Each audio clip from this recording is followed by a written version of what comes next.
Looting has kind of become a problem in this area. It was more severe after the first few days of the storm, but you can see what's going on here is that there are huge piles of debris. Mostly we're seeing trees that have fallen down. And you can see in this person's yard, an entire tree has been uprooted. Multiple vents have been set up in the Franklin's backyard, including this one, which sends the methane up. And then it's also sending the methane underground so it can come out of this vent here as well. The smell of fire is still really apparent. Crews remain on the scene of a massive fire on County Route 119 in the town of Rathbun. You can see how extensive this damage is. Thomas Starr does plan to appeal. In fact, he says that appeal will be filed this afternoon. Aaron? There's practically a pond right on the other side and huge shards of ice like this in the middle of the road. If parents can't afford the difference on their own, they might have to give up childcare altogether.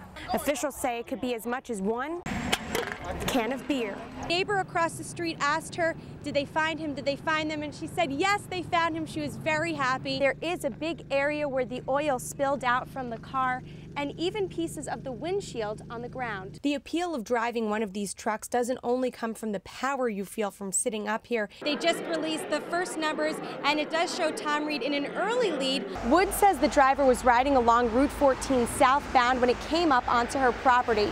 It hit this tree first, then drove along her porch. The water coming from this well looks clean, but looks can be deceiving. The DEP and Chesapeake are investigating what caused methane to get into a few private water wells in Leroy Township Saturday. At first we thought it was just our well, that it was plugged up or something, but then we heard bubbling in the woods, so we looked at that and there was some water bubbling up out of the ground. It turns out Amanda and Lee Franklin had methane in the wellhead space. Multiple vents have been set up in the Franklin's backyard, including this one, which sends the methane up. And then it's also sending the methane underground so it can come out of this vent here as well. They hooked us up with the water trailer, so that made it a lot better. I can do all my tons of laundry now, and I don't have anything to worry about. So. Her father-in-law down the street was also impacted. He received a water treatment unit and methane monitor.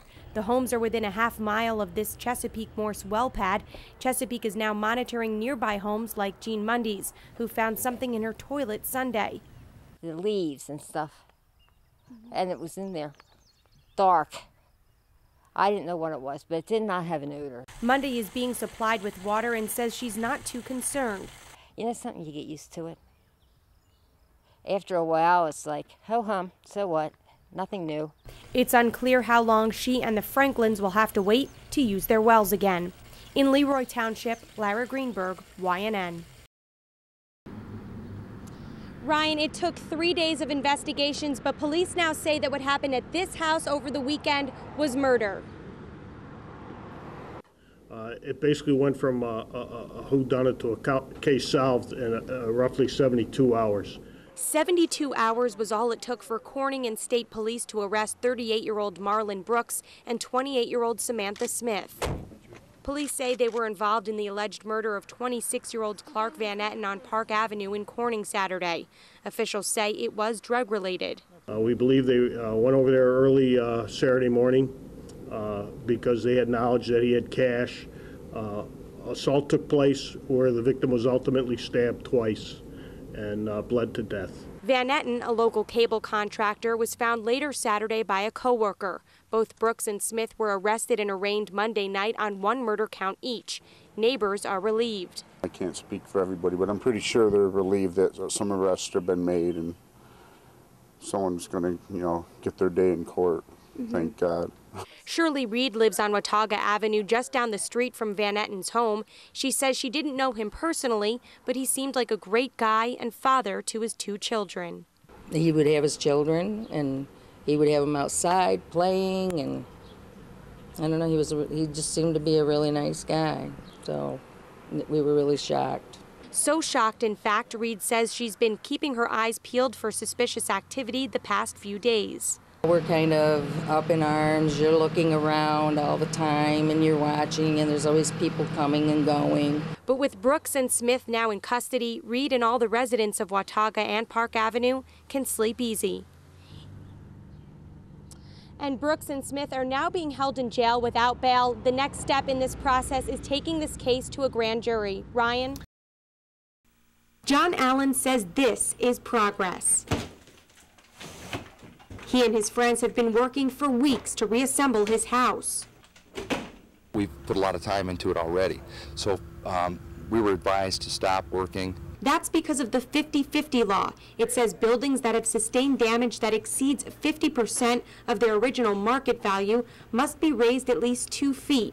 And if your home falls under this category, you must stop your repairs. I'm currently using up the last of my vacation to get as much done before I have to go back to work. So that sets us back a lot. But officials say it's a matter of safety. Anything that they can do so that the next flood will be less severe than this one, please do that. One Wellsburg resident voluntarily raised her home 5 feet after her house flooded in 1996.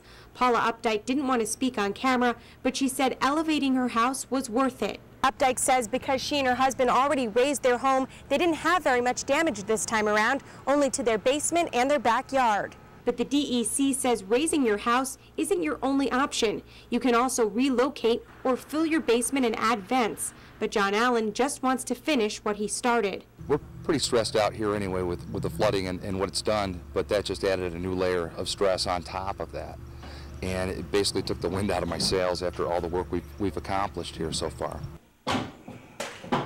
In Wellsburg, Lara Greenberg, YNN.